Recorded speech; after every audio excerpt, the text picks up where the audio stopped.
Welcome, guys. John's Football Channel. I hope all of you are doing well. Very good game from South Africa against South Korea. Very good win. Very shocking win. I think most of us didn't expect the win from them. The actual points that we actually needed, the actual win that we actually needed in order to qualify into the next round. So very well done to the boys. Very good win from them. Let's get into the team that actually managed to get it done on the night. So obviously we know they had one of the main men, Roman Williams in goal. They had Madu in as the right back, Ocon, and then Mazari as the two centre backs, and then Madiba as a left back, and then Mabata and Stole as the two CDMs. Ahead of them, they went with Maseko and then Mofokeng, and then on the wheel they went with Polonius as the cam and the wingers, and then the Copa as the striker. I was very surprised that team. Obviously, I didn't mention some of the players that come from the bench, and I think there were some players that did come from the bench that also helped influence the game. But very good win from them. It definitely was a shocker, I think, for most of us. Yes, we wanted to believe. Yes, we wanted to have hope that they would make it. But for it to actually happen, I mean, it's very unreal experience, and I'm very surprised that we now get a chance to face Canada on Sunday. So please stay tuned for the preview to that game. We'll have a look at what happens on that game, and let me down below your score predictions and your analysts going into that game before it's all said and done.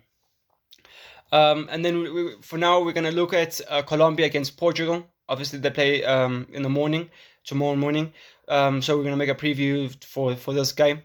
And then if we take a look at where it's been held, obviously it's been held at Miami Stadium, Miami Gardens of Florida, United States.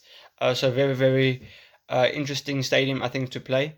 And then obviously the capacity is 74,916. And we take a look at the lineup. For Colombia, they have Vargas in goal. They have Mans as the right back, David Sanchez as one of the centre backs, Lamine as one of the other centre backs, and then Lorca as the left back.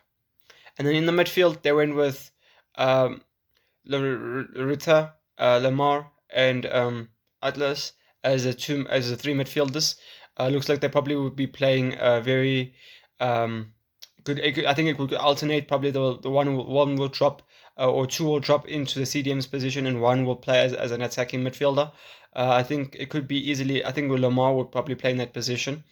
And then we also have James Rodriguez, obviously on the wing, but I think we also know that he most likely will also probably be playing along that right wing, and as well as the cam in that position. We know he likes to draft in those areas. And then we also know we have Luis Diaz also on the left wing. We know that that's his rooted position. We know that he plays there for Liverpool. And then we also have Suarez as the striker.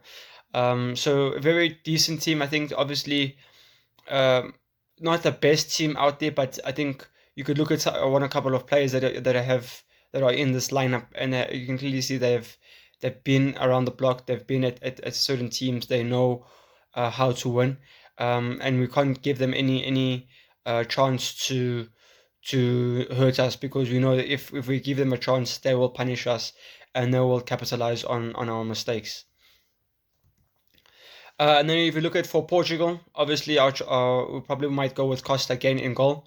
Cancelo, I think for this game actually, let's really rewind. I think I would like to see one of our other goalkeepers other than Costa. Probably okay, we can start with Costa, but if we were winning and whatever, I think we'd like to just take the opportunity just to bring another goalkeeper on and see how he is. In worst case scenario, touch wood, that Costa does get injured and we need a backup goalkeeper.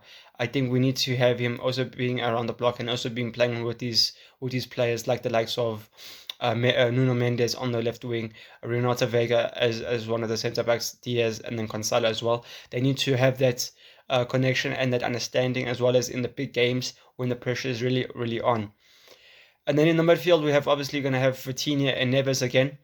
And then on the wings, we could probably have Neto on the right, Bruno Fernandes in the cam, and I think João Felix will be probably playing in. They probably would have the license to play wherever the ball is. I think that's how he'll be positioned. And then afterwards, just like play like a centre forward, help Ronaldo out, either make runs off Ronaldo or find Ronaldo in those pockets to actually give him the ball and actually have a chance to actually score. I was actually trying to analyze it. We do see for Colombia they have some. I think they do have a bit of pace in their team. We know Sanchez is. I think he is quite old. If I'm not wrong, he's about 30 something years old. So he's not obviously the quickest as he once was. Not to say that he was one of the fastest, but he did have some pace on him. And I would like to see how does Ronaldo actually get past him in that aspect, in terms of one of his goals that he scored against previously was a through ball, and he was running at goal and he was able to slot it in. So I think maybe his route now is probably just to bully the defenders in the box and try to get the win there and actually dominate them in that position, because we probably don't see him overrunning the centre backs that Colombia have. It is a question, when does the manager of Portugal, Martinez, actually decide to actually play Ramos? How big of a game does he need to play Ramos? When do we actually experience him with that? Probably it should be in this game. We'll probably stay with Ronaldo. We'll probably stay with Ronaldo in the first 45 minutes, see how it goes, and then probably bring on Ramos for the second half and actually give him a chance to actually gel with the players in case we need to call upon him in the next rounds. Let me know down below what you guys think. How do you see the game going? What are your plans? How do you see, or how would you have wanted to put up your lineup against Colombia? Let me know down below.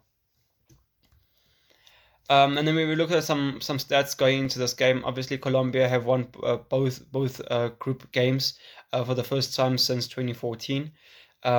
Obviously, Colombia now do only need a draw against Portugal to top the group. So we'll soon see what happens there. We do know that as it stands, Portugal is playing Ghana in the next round.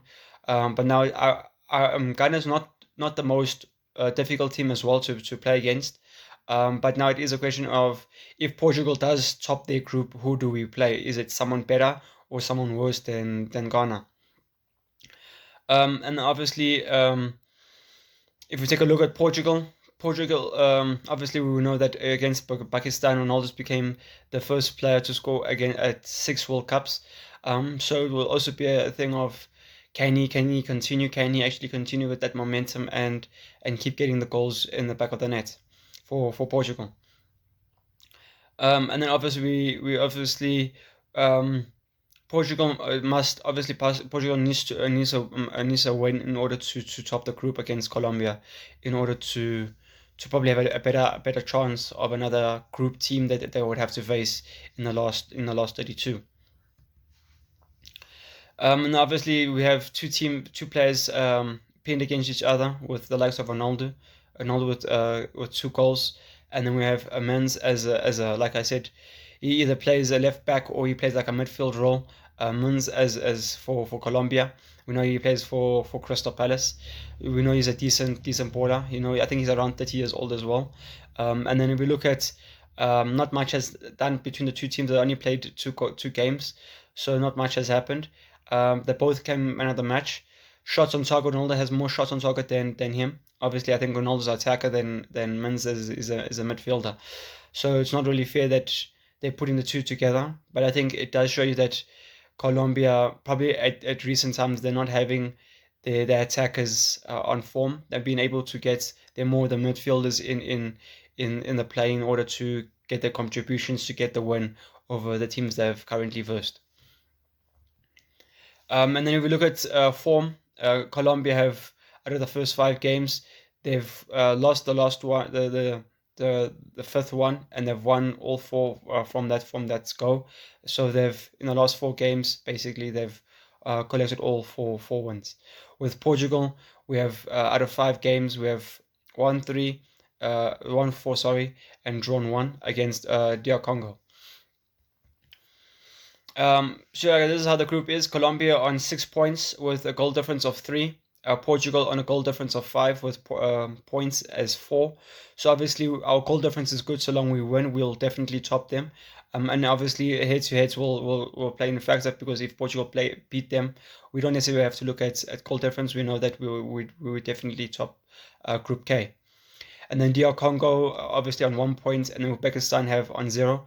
So I think Uzbekistan, if they want a chance, I think they definitely need to play a good game against DR Congo and get some goals in order to reduce their negative goal difference of 7.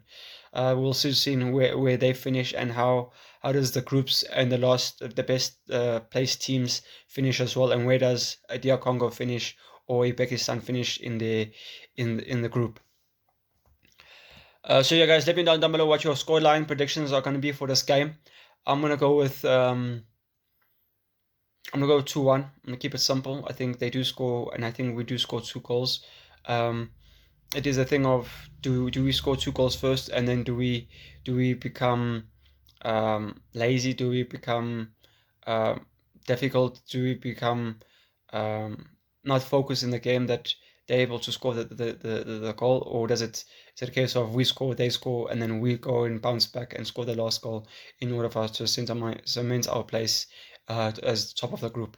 Let me know down below what your scoreline prediction will be for this game, and I look forward to the post review after it when it's all said and done.